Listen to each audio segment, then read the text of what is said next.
You know, you look at a modern World Cup stadium from the outside, and it literally looks like a spaceship that just touched down. Oh, absolutely. It's this flawless, glowing, billion-dollar monument to engineering. It's immaculate, sterile almost.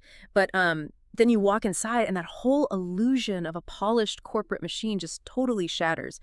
Suddenly, you're standing inside this sweating, weeping, screaming human organism. Right. It is a really jarring contrast because we consume professional soccer as this highly produced broadcast product, complete with the slick graphics and all the corporate sponsors. Right. Yet the actual fuel running the engine is just raw, volatile human emotion. Yeah, exactly. And so the 2026 World Cup group stages have just wrapped up, and today, for this deep dive, we are skipping the standard score recaps. We've gathered a massive stack of sources, we've got match reports, human interest profile, and this sweeping, quite frankly, chilling piece of investigative journalism by EasyChamp. It's a heavy one, yeah. It really is. So our mission today is to look past the pitch, and explore the hidden human infrastructure of the beautiful game. Because we're really looking at an ecosystem of extreme duality here.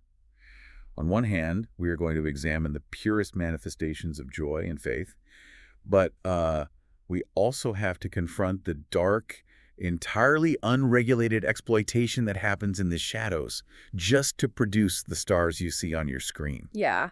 So let's start with the absolute magic happening out on the pitch, because you cannot talk about this tournament without talking about Cape Verde. Oh man, what a story. For those of you tracking the bracket out there, this is the Cinderella story of the decade. I mean, it's a tiny island nation off the western coast of Africa, population hovering right around 500,000. Which is smaller than Wyoming, by the way, just for context. That's insane, smaller than Wyoming. And they have stunned the globe by advancing to the round of 32 to face defending champions Argentina. And their path to the knockout stage is mathematically fascinating, really. Yeah, tell me about that. Well, they are the first nation since Chile in 1998 to advance out of the group stages by drawing all three of their matches. Right. So that's a 0-0 draw against Spain, a 2-2 tie with Uruguay, and another 0-0 gridlock against Saudi Arabia.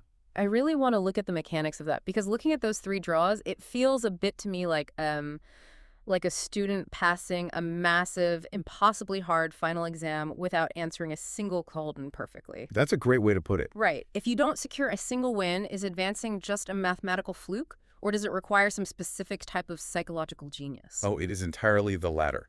Tournament survival, especially for an underdog of this size, it's a distinct art form. How so? Well, when you're playing a team like Spain, who will routinely hold 70 to 80% possession, you just spend 90 minutes chasing the ball. Which have to be exhausting. The physical toll is immense, but the mental toll is honestly worse.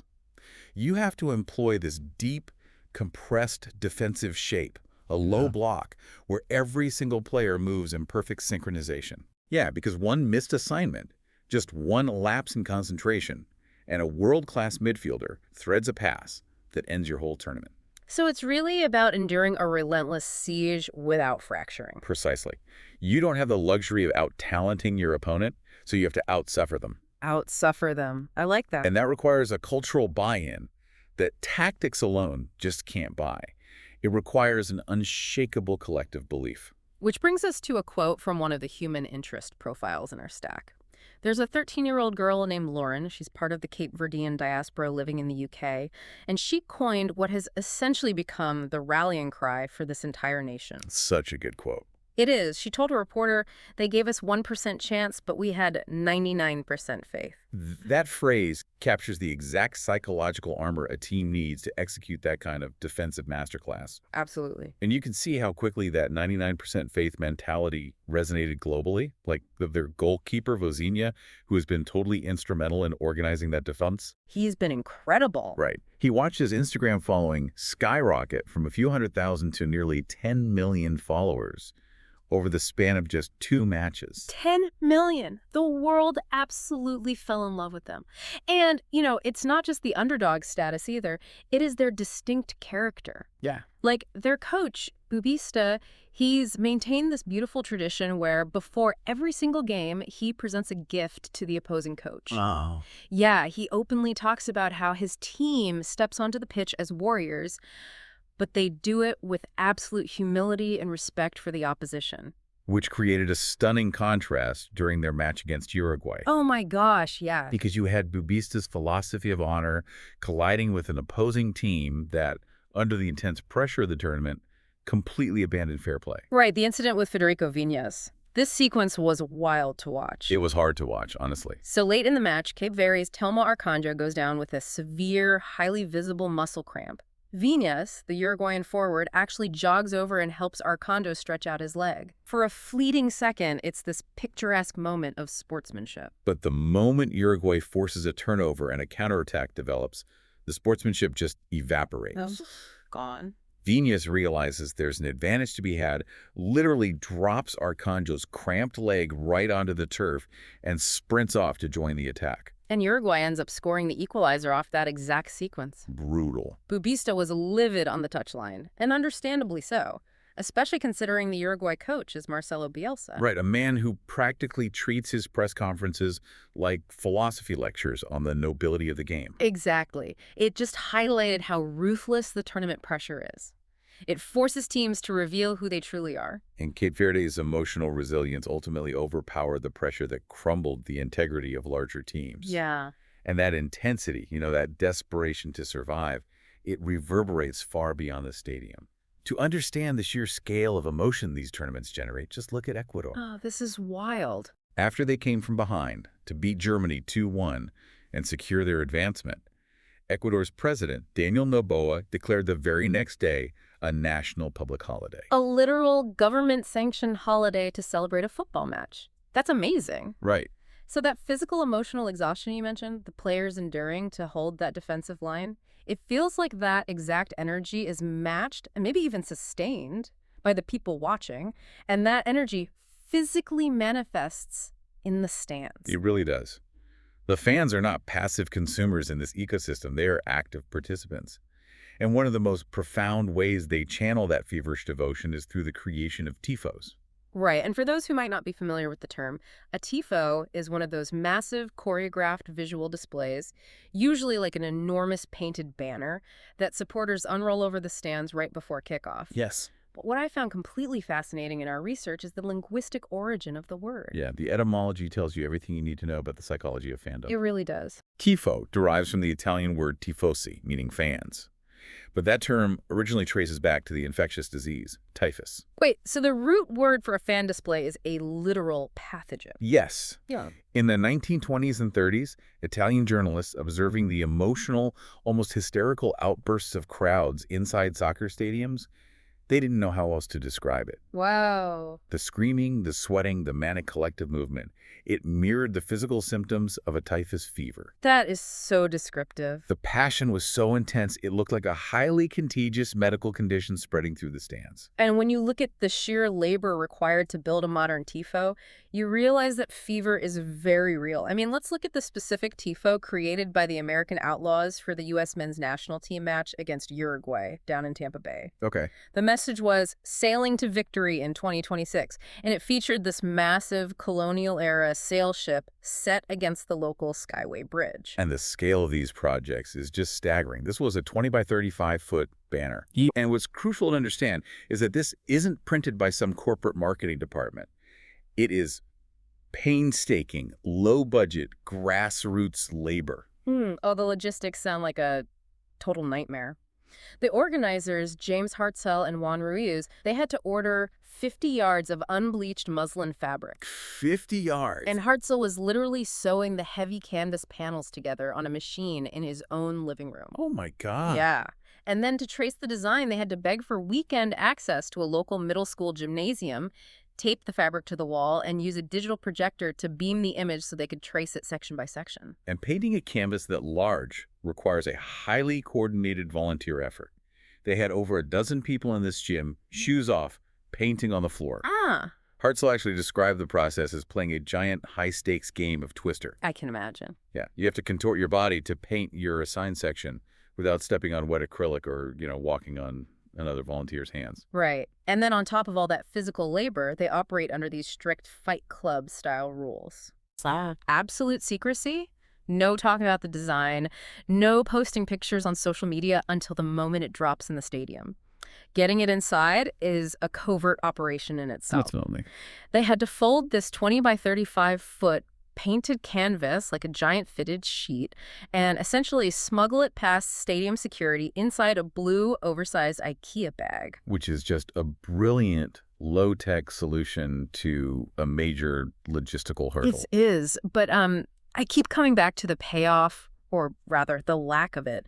Reading through this, it sounds like they're planning an elaborate bank heist. Yeah, But the ultimate reward is maybe 60 seconds of untelevised glory. right. In fact, for this specific match, the television broadcast completely missed the perfect live shot of the tifo going up. Oh, that's heartbreaking. So why do it? Why sacrifice hundreds of hours of labor, coordinate volunteers, and spend your own money for something that might snag on a railing, tear in the wind, or not even make the TV broadcast? Well, that question cuts to the core of what modern sports fandom actually is. The payoff isn't for the television audience at home, and it's certainly not for the broadcasters. Okay. Sociologists often talk about the concept of imagined communities, the psychological need humans have to feel deeply connected to a tribe of people they will never individually meet. Okay, that makes sense. So for the fans who build it, a tifo acts as a physical love letter to their club, their city, and to each other. So it's an act of claiming territory, in a Well, way. exactly. Mm. Consider what the World Cup is today. It is a hyper-corporatized spectacle. Fully. Every square inch of the stadium architecture, every digital advertising board, the kits the players wear, it is all sponsored, sanitized, and monetized. Yeah. The tifo is the one piece of the visual landscape that the fans completely own. It is a tactical assertion of their presence. They're telling the world and the corporate entities running the tournament, you may own the building, but we provide the soul. We belong here. Man. The fans voluntarily pour their own time, money, and pure devotion into sustaining that soul. But the deeper we go into the actual mechanics of the sport, we realize how quickly that innocence is exploited.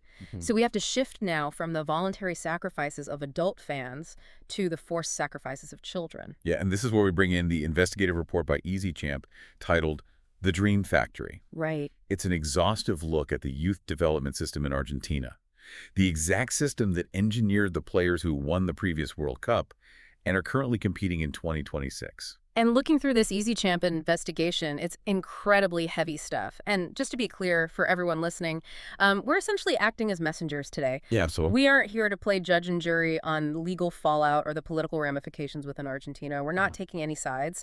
But the facts their journalists have uncovered on the ground are sobering, and they completely reframe how you watch these athletes perform. Yeah, the investigation focuses on the infrastructure of pensions. These are youth dormitories, where promising young prospects are sent to live while they train with professional academies. But EasyChamp specifically targets the unregulated external pensions. They zero in on a yellow house on Gallardo Street in Buenos Aires, run by a man named Gustavo Chozas who goes by El Zurdo. Yeah. The report follows a 15-year-old boy named Tobias Perez who left his rural hometown to live in El Zurdo's pension because he secured a spot in the academy of a club called Ferrocarril Oeste. And the conditions Tobias walked into are just a masterclass in systemic neglect. It's awful. We were talking about severe, dangerous squalor. Up to 30 children crammed into a single residential house. Windows taped over with newspaper to block the draft. Dear grief. The house ran on pirated, highly dangerous electrical hookups, and the malnutrition was rampant. This is the part that got me. Yeah, these developing athletes were surviving on leftover chicken carcasses and white rice infested with black bugs. Which just forces the question, how does a business model like this even exist? I mean, if soccer is so flush with cash, why are the future stars of the sport living in a Dickensian nightmare? Because the clubs have effectively outsourced the risk. How do you mean? In Argentina, youth players are largely treated as unpaid labor. A club like Ferrocarril Oeste won't pay a prospect a living wage until they sign a professional first-team contract. Okay. But these kids still need housing in Buenos Aires. So a void opens up, and unregulated landlords like El Zurdo fill it. They offer housing to these desperate families, but the landlord's ultimate goal is to secure a percentage of the player's future economic rights. Oh, wow. So it's venture capitalism, but the startup capital is the bodies of rural children. Precisely. The landlords are making these high-risk bets, starving the kids to keep overhead low, hoping just one of the 30 kids hits the jackpot and signs a massive European transfer deal. Exactly. And because these external boarding houses operate completely outside the oversight of the Argentine Football Association, the AFA The vulnerability of the children is absolute. Total blind spot. This lack of regulation creates an environment tailor-made for predators. And the Easy Champ report provides a terrifying precedent for this by detailing the 2018 Independiente scandal. Yeah, that was a huge story. For those who don't know, Independiente is one of the most storied clubs in Argentina. An investigation led by prosecutor Maria Soledad Garibaldi uncovered a sprawling abuse ring operating right inside the club's own pension. And Garibaldi's findings demonstrated exactly how predators weaponize poverty. The investigation revealed that a half-dozen men were sexually grooming and assaulting young boys. God. And the tactics used were chillingly simple. A predator would contact a boy over social media and offer him something as basic as a new pair of cleats, a smartphone, or even just bus fare so the child could travel home to see his family for Mother's Day. For bus fare? Yeah, in exchange, they demanded sexual acts. It is entirely sickening, but what struck me most in the reporting was the cognitive dissonance required to keep the machine running. Yes. Like, the parents are so desperate to pull their families out of poverty that they willingly sign away guardianship to men operating these shadow dorms. And the boys themselves become fiercely protective of the very system abusing them. That is the psychological crap of the factory floor. Yeah. During a police raid mentioned in the article, one of the boys was quoted telling his peers, "We weren't okay, but let's cover for him so they don't shut down the pension." That breaks my heart. But predators convinced these children that enduring starvation, squalor, and abuse is simply a rite of passage. They sell the lie that profound suffering is the only way to forge a champion's resilience. So the fear of losing the dream is actually stronger than the instinct for self-preservation. Exactly. The dream literally becomes the cage. And the governing bodies who have the power to enforce standards and audit these houses, they just turn a blind eye because the pipeline continues to produce world-class talent. Yeah. As long as the factory keeps churning out players capable of winning World Cups, nobody wants to inspect the machinery. It forces us to confront an incredibly uncomfortable reality about global sports. You cannot separate the brilliant, beautiful product on the field from the ruthless supply chain that produced it. No, you can't. Which brings us back to the stark duality we've been unpacking on this deep dive today. Right. On one side of the coin, the World Cup is an unparalleled engine for pure unifying joy. I mean, you have Cape Verde executing a miraculous, mathematically improbable run, sustained by the 99% faith of an entire diaspora. Yet the beauty of the game. You have fans spending hundreds of hours sewing muslin in middle school gyms, desperate to physically manifest their love for a community. But you flip that coin, and you find a multi-billion-dollar global industry built squarely on the backs of vulnerable children. Yeah. The same passion that fuels a country's public holiday is the exact same desperation that convinces a mother to send her 15-year-old son to an unregulated, bug-infested dorm room. It's heavy. So, as we wrap up this deep dive, I want to leave you with something to really think about. As you tune in to watch the knockout rounds of the 2026 World Cup, look closely at the pristine, flawless execution on your screen. Because every seamless pass, every perfectly timed tackle carries an invisible human cost. And, we are entering an era where technology is rapidly changing how we consume and analyze this sport. That's a great point. Clubs are already deploying predictive AI and machine learning to analyze raw footage of youth games played on dirt pitches thousands of miles away. Which raises a massive question for the future of the game. Will that kind of remote, data-driven scouting eventually bypass the need for these physical meat grinders? Will an algorithm save a kid from having to move into an abusive, unregulated pension just to be seen by a scout? Or, and this is the scary thought, will predictive data just make the hunt for the next global superstar even more ruthlessly efficient? Right, allowing the industry to identify the most desperate, pliable children even earlier in their lives. It's a profound ethical crossroads.